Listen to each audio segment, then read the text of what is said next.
Smash and grab stuff, man. I'm here with Reese. Unbelievable match. And as the match was kind of ending, man, we were looking at each other. We were like, this is one of those matches that Nunes pops up and he makes a difference. This is a Nunes match. It definitely had Nunez cult hero moment All over and it. you could feel it changing as PSG started to run out of gas. I feel like they really overexerted themselves in the first half, and they stuck with the same plan. But as the game continued to go on, you were just like, man, it's not that Liverpool are getting in a better position.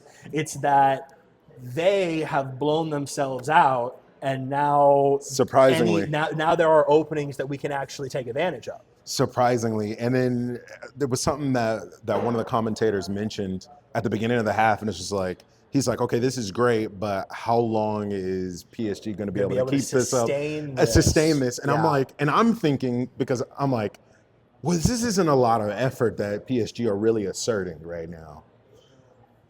They can do this all day. It feels like they can do this all day. I was wrong. They couldn't do it all day. No. And you could see as that half wore on, Liverpool started to get a little ground, the long ball over the top. And you said, we're going to try this 25 times. It's probably not going to work 24, but all we need is one long ball to work. Exactly. And that's what happened today. You know, I don't mean to repeat stuff that I already said live in the Discord. By the way, join the Discord. Roman's got a great Discord. Right. I'll plug the man. Get in his Discord. We have awesome conversations in there. But we started at the beginning of this match, and I asked you right at the top, basically, do you think this is a situation where Slot really wants to play for the 180 and sit back in the 4-4-2? Right. And the reason why I asked that question is because PSG is really effective on the ball. Right. And if you are sitting back into the 4-4-2 and trying to counter with the long ball over the top, you're basically conceding possession. Right. And you're giving it to them. Is conceding possession really something that you want to do against this team? And it's almost like he baited them a little bit. It's almost like he baited them into overexerting themselves, knew the cards that he wanted to play when they lacked the ability to be physical. Right. And then all it took was the one lucky ball over the top to Nunez. Nunez gets the pass off to Elliott. Elliott puts it in. There was one thing that I definitely did notice that Klopp made the adjustment for. Slot. Oh, Slot. We always. My bad. Yeah, we're just used to Klopp. That's just what it is. But Slot made the adjustment for was exactly that. The physicality, I think, needed to kind of be there. Not kind of be there. Needed to be there. That it wasn't shown by Jota and it wasn't shown by Diaz.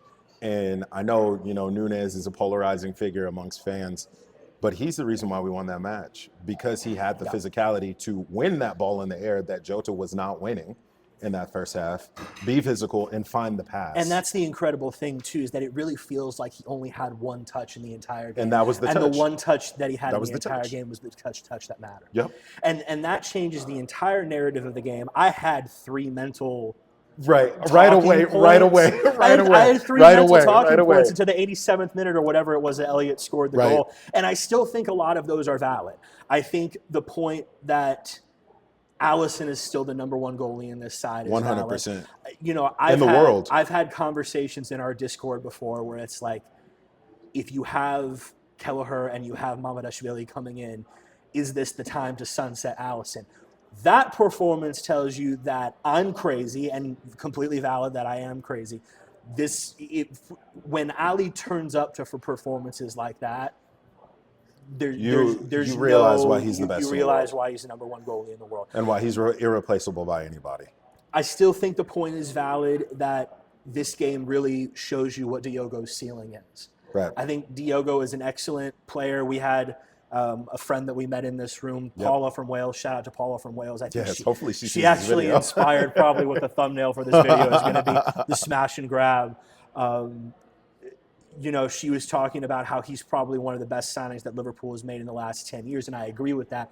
But also, this game really shows you the ceiling of where he can. And I think Jota is a super sub now. I agree with that. If he stays with this side, and Slot does not move him on, I think his role in the side is a super sub. I don't think he's a number one striker. I don't think he's ever been a number one striker in his career, even when he was at Wolves. There are some people who would argue he's not a striker. Right. And I'm one of those people that probably would say maybe he's better as a left winger like he played as with Wolves and when he was backing up Sadio Mane.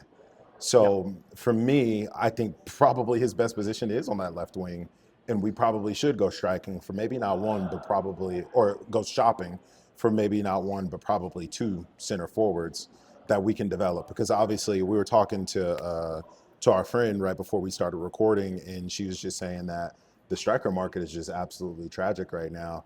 And it makes you think like, okay, now we're being linked with Hugo Ekitike, and I know this is like kind of outside of the we get linked with everybody. What this whole the review is about, but I think the glaring weakness there for Liverpool was not having a striker that has hold up play, not having a forward that can link up from the midfield, because I think our midfield actually was, for the most part, doing its job of carrying the ball, especially Szoboszlai, and carrying the ball to our forwards.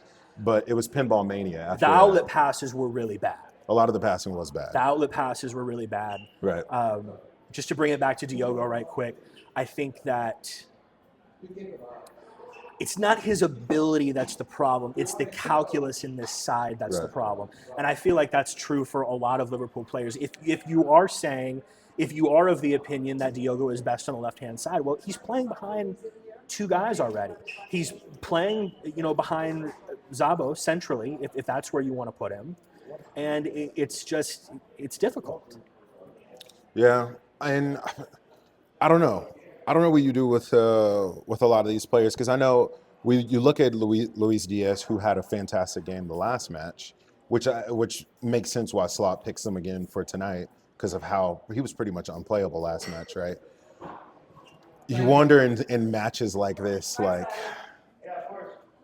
what can Slot kind of do? what Slot can do more? What can he do more with these forwards? Right. Because I think that's where the weakness was. But I think it also needs to be given some credit to Arne Slot that he has been able to, with the cards that he was given, like I mentioned before, he has a king, he has an ace, and he doesn't have very much else to play with. But he's been able to just outmaneuver and outplay a lot of these managers with little resources, and I think more credit needs to be given to him, because I think you look at some of the substitutes and you're thinking like Mo Salah coming off, Ryan Gravenberch coming off for Endō. We even said at the Endō substitution, you looked at me and you were like, that's it. We're taking 0-0. We're taking 0-0. And taking the tie would have, that would have been a completely honorable thing to do. And that's still a good result. Given how the game played out, right. A tie result here would have been perfectly understandable. Right. But our manager, our head coach, I'm in Las Vegas, so I hate to make this metaphor. It's a little cliche, but he's counting cards. It's what he's doing.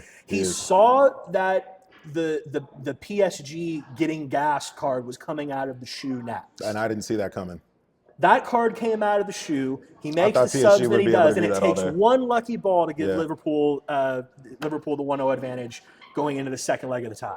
So, yeah, I think it's definitely something that you have to take into consideration when talking about Slot. He's an unbelievable manager, and I think what he's doing with this side is fantastic. And looking into the second leg at Anfield, you have to kind of think that this time may be over. You got to think it's maybe over. I hate making predictions like that, so I'm not going to go that far. But I think the sentiment stands. You would have taken the draw here. Right. And you go to Anfield and you end up stealing a goal. Back yourself. You go to Anfield, you're going to back yourself. Mm-hmm. And I think this side will be a lot more energized in our environment, obviously. Right. Than in PSG, which was a cauldron tonight. Credit to the PSG Paula fans. from Wales said it best, smash and grab. And that's for such a confusing game as it was. I mean, we can sit here and talk to her, blue in the gills about all the different takeaways and what it means for the evolution of this side moving forward. 1-0 win for Liverpool, and none of that matters. Take that back to Anfield and advance to what is probably going to be a tricky matchup in the next round, but that's all you can hope for. Yep, absolutely. So we'll wrap up here. We appreciate you guys. I just big thanks to Roman for having me on. This was a totally spur-of-the-moment invite because I was in town. This guy is awesome. I'm super proud of what you're doing. Go jump in the Discord, and if you haven't already subscribed, give this man a subscription. Subscribe to the channel, damn it. One of the best content creators in this space. Thank you. Appreciate you, Reese. Love you, man. Yep. Thanks for having me out. Thank you, brother. Peace out, guys. Peace.